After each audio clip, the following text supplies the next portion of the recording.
Only family can enter this meeting, my Emily said. So I handed them the shares and walked to the head seat. You'd think being born into a legacy family would mean safety, respect, love even. But what if your family saw you not as blood, but as a threat? That's what happened to me. I was 29 when my father died, CEO of a generational company built from nothing, a man who could shake presidents' hands with one call and break million-dollar deals with a single word. My dad, Arthur Kane, ran Kane Enterprises, a tech manufacturing empire with over 14,000 employees and government contracts in 3 countries. And me? I was the only child.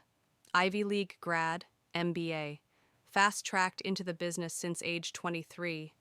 But I wasn't the heir they wanted, because I was adopted. She's not really a Kane. That's what my uncle said, in hushed corners, behind closed doors. I heard them. Arthur's just sentimental. He's too soft on her. She doesn't have the blood. So when Dad died suddenly, heart attack in his sleep, I knew what was coming.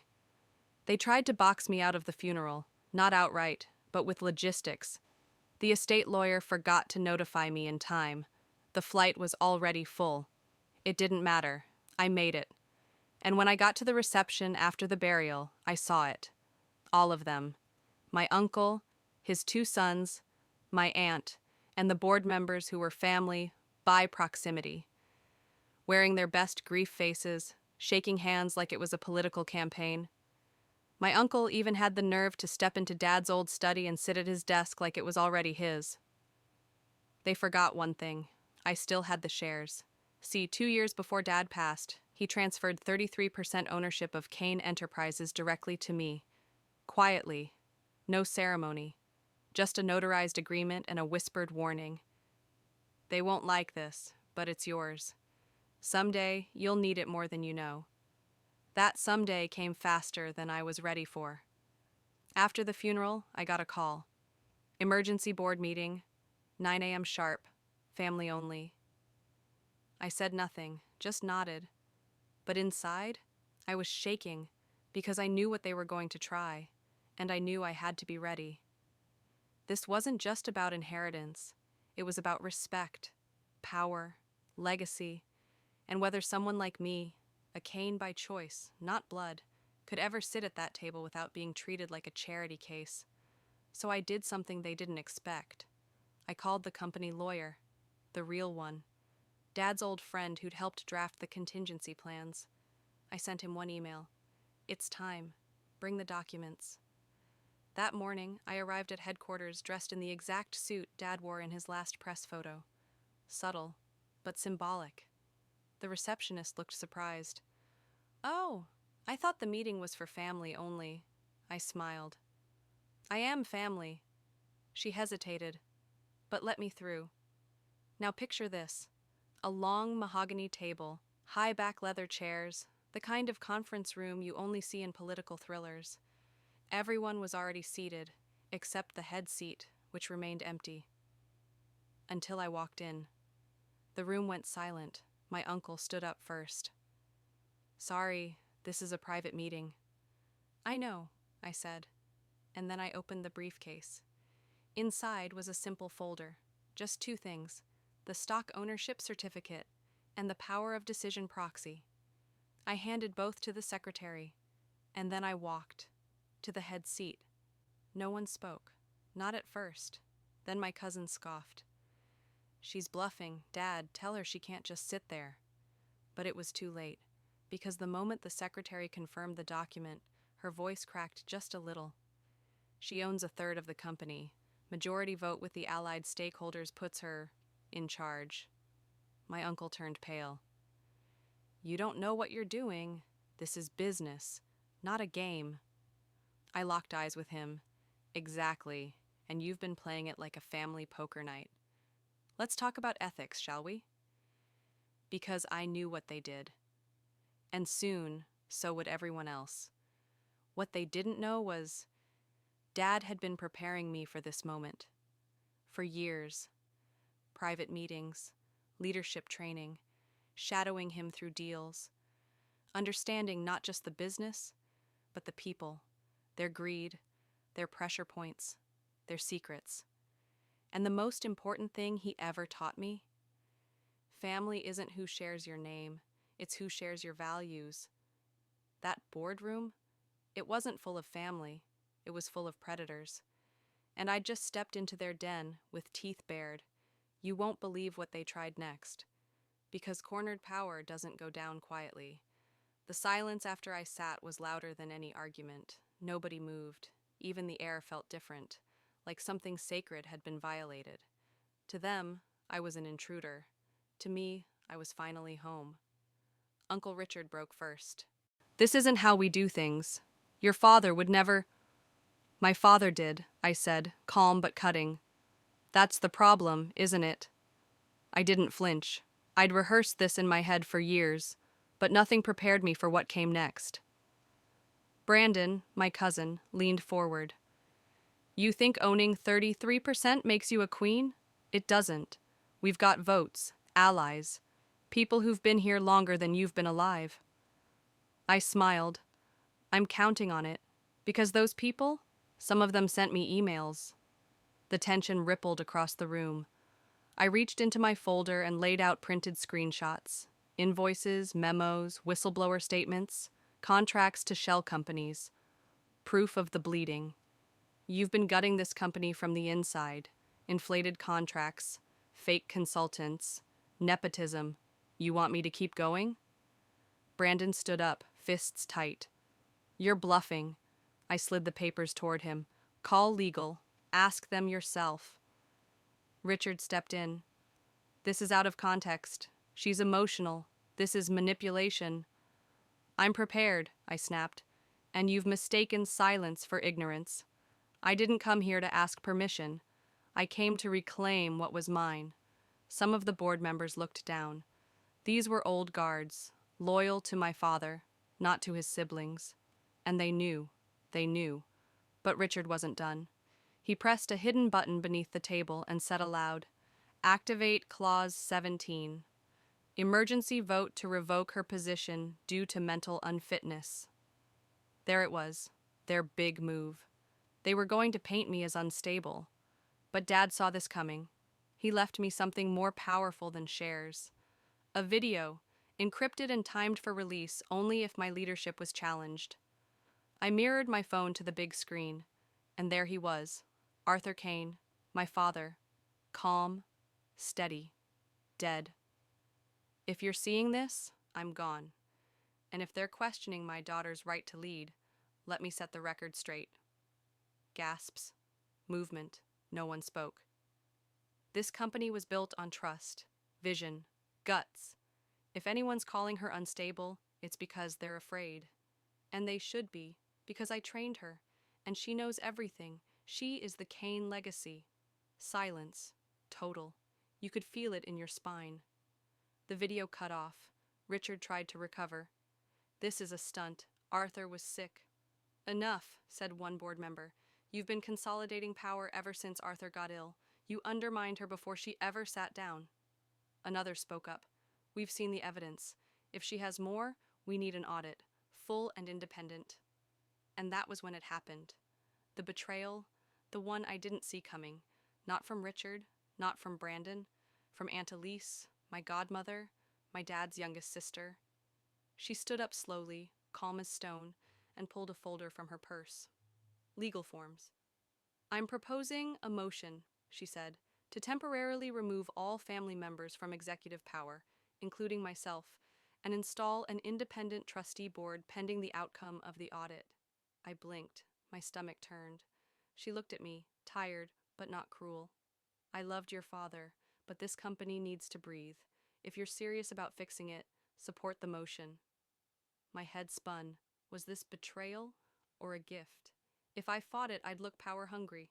If I supported it, I'd lose control, but gain the board's trust. I stood. I support the motion, but with one condition. All eyes turned. When the audit confirms what I've just shown you, I take the CEO seat. Permanently. Aunt Elise paused, then nodded. Deal. It was done. Signatures followed, witnessed, recorded. They thought they could bury me in procedure. They thought they could manipulate me with optics. They forgot one thing. I wasn't here to play their game. I was here to end it. And the audit? It had already started. The audit team arrived 2 days later. Independent, ruthless, quiet as sharks in water. And they didn't need long. Within a week, 6 shell companies were identified, each linked to Brandon or Richard in some way. One was owned by Brandon's college roommate. Another was registered under Richard's golf buddy. Payments had been siphoned off for years. Millions. My inbox lit up every morning with a new discovery. But it wasn't just about stolen money. It was how they did it. Systematic, cold. They'd bled my father's life's work dry while smiling at his bedside. I showed up every morning in that same seat, head of the table, no title yet, no official authority. But I didn't need either. I had presence. Brandon tried to act like none of it was real. He made jokes, laughed in meetings, brought coffee for the interns. It was pathetic. The board wasn't laughing. Uncle Richard, though, he turned venomous. "You've turned this family into a circus," he spat one morning. "This isn't justice, it's vengeance." "No," I said. "Justice is loud. Vengeance waits. This question mark, this is accounting." Then came the moment that changed everything. The lead auditor, Ms. D'Angelo, a woman who could stare down a hurricane, walked into the boardroom with a sealed envelope. She placed it in front of me, nodding. "This confirms what you already know." Inside, a 34-page report. Fraud, embezzlement, breach of fiduciary duty. Brandon and Richard weren't just corrupt. They were criminal. I didn't speak. I slid the envelope to the middle of the table and looked at each board member. "I'm calling for a vote. Immediate removal of Richard Kane and Brandon Kane from all executive and operational positions, pending prosecution." Silence. Then hands began to rise. 1, 2, 3, all but one. Aunt Elise. She hadn't raised her hand. I locked eyes with her, not angry, curious. She finally spoke. "I agree with the removal," she said slowly. "But I also have something to say." She pulled out another document. "I had legal review Arthur's final succession memo. Not the public one, the private one." I leaned in. So did the others. "According to this," she continued, "Arthur left instructions for you to take full control, if you could survive the family." I blinked. "Survive the family?" She nodded. His words. "Only if she can walk through the wolves and not lose her soul. She deserves the crown." The room fell into stunned silence. "You've done that," she said. "More than I thought you could. So I'm making a second motion, one that was pre-written by Arthur himself." She unfolded it. "Motion to instate Veronica Kane as permanent CEO with full executive powers, retroactive to the date of Arthur Kane's passing." No one moved, so I spoke. "Do I have a second?" Every hand shot up, this time including Elise's. It was done. No more conditions, no more placeholders, no more waiting. I was CEO, permanently. And I didn't smile, I didn't cry, I just breathed. For the first time in what felt like years, Brandon exploded. "You think this is over? You'll never prove intent. We'll sue." But no one listened. Richard tried a different route. He walked up to me and whispered, "You think power makes you safe? You've made enemies." I didn't even look at him. "You should worry less about enemies," I said, "and more about orange jumpsuits." That was the last thing I ever said to him. They were escorted out of the building, their access revoked, their photos taken off the company wall by security. Gone. The next 48 hours were chaos, PR fallout, staff uncertainty, journalists circling like vultures. But I stayed steady. I sent a company-wide video message that night. "I'm not here to erase the Kane name. I'm here to reclaim it. If you've worked hard, you're safe. If you've cheated, start packing." The video went viral. Investors started calling. Staff sent thank you messages. Some cried. It was the start of something new. But make no mistake, this wasn't a fairy tale. This was a battlefield. And the war had just shifted. I walked into my father's old office the next morning. Everything was untouched. His chair, his fountain pen, the photo of me on his desk when I was 5, covered in grape juice, pretending I was holding meetings. I sat in his chair. It didn't feel stolen, it felt earned. I picked up the pen and signed the executive order authorizing the full criminal referral. The ink was thick, final, and then I called HR. Find every employee who sent me tips during the audit, promote them. I paused, then added, and double their salaries. This wasn't just about revenge anymore. It was about restoration, about building something that couldn't be stolen again. And yeah, about making sure that every person who thought they could erase me got exactly what they feared most, me, at the head of the table, with receipts in hand and nothing left to lose. The first thing I changed as CEO? I removed the glass wall. For decades, the top floor, my father's floor, had been sealed off from the rest of the company. Symbolic of power, distance, untouchability, I had it demolished, literally. Took a hammer to it myself on day one. The footage spread like wildfire internally. If leadership hides behind glass, I said, they forget who they serve. Second change, I made the audit department report directly to me. No middlemen, no filters. Transparency wasn't a buzzword, it was armor. Third, I created a Kane Legacy Fund. 10% of net profits would now go into employee scholarships, mental health programs, and internal innovation grants. Why? Because power without distribution is just ego, and I'd seen enough of that to last a lifetime. But here's what I didn't expect. Some employees didn't trust me. They'd seen too many Kane family betrayals, heard too many promises, so they waited for me to slip, to show I was just another wolf in a different dress. That stung, but I understood. So I earned it. One day at a time, one policy at a time, one person at a time. Until one Friday, 3 months in, I walked into the elevator and saw something strange. Every employee in the building was wearing black, not formal black, symbolic black, quiet, coordinated. I stepped onto the main floor and froze. On the wall in the central atrium, someone had pinned up a sign, "For the girl they tried to erase," and under it, pictures of me, from my early internships, from that audit week, from childhood. Hundreds of employees stood around me silently, then they began clapping, one by one, until it echoed through all 8 floors. I didn't cry, not then. But later that night, in my father's office, my office, I broke down. Because it had never been about the chair, or the title. It was about belonging, about being told your bloodline makes you unworthy, then proving that your character makes you undeniable. A few months later, I got a letter. From Brandon. From prison. It was bitter. Defensive. He called me power-hungry. Said I destroyed the family for attention. Said he hoped I'd be alone in the end. I didn't respond, but I framed the last sentence. You'll never be one of us. Because he was right. I wasn't one of them. I was something new. Now, years later, Kane Enterprises is unrecognizable. We're global, scandal-free, recognized for innovation, not lawsuits. We fund more female-led startups than any other private firm in our sector. And that glass wall? We turned the open space into a mentorship hub, named after my mother, the woman they all ignored, the woman who taught me how to fight without screaming. There's one moment that still plays in my head. A reporter once asked me, "What was the exact second you knew you'd won?" I smiled. "It wasn't the vote," I said.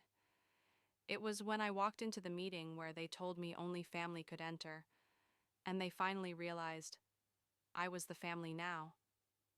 That moment wasn't about revenge, it was about replacement. The torch had been passed, and it burned brighter in my hands. So here's what I'll say to you. If you're watching this, maybe your family shut you out. Maybe people told you you weren't worthy of your own name. Maybe you've been quietly collecting receipts while they laughed. Don't rush your moment. Build it.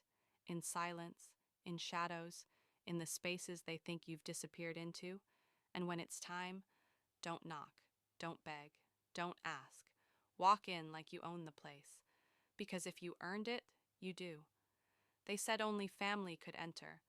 So I became the kind of family this legacy actually deserved. Comment below. Have you ever been underestimated by your own family? What would you do if you finally got the power back? Like and subscribe if this story hit something real in you. Share this with someone who's building quietly. Their moment's coming.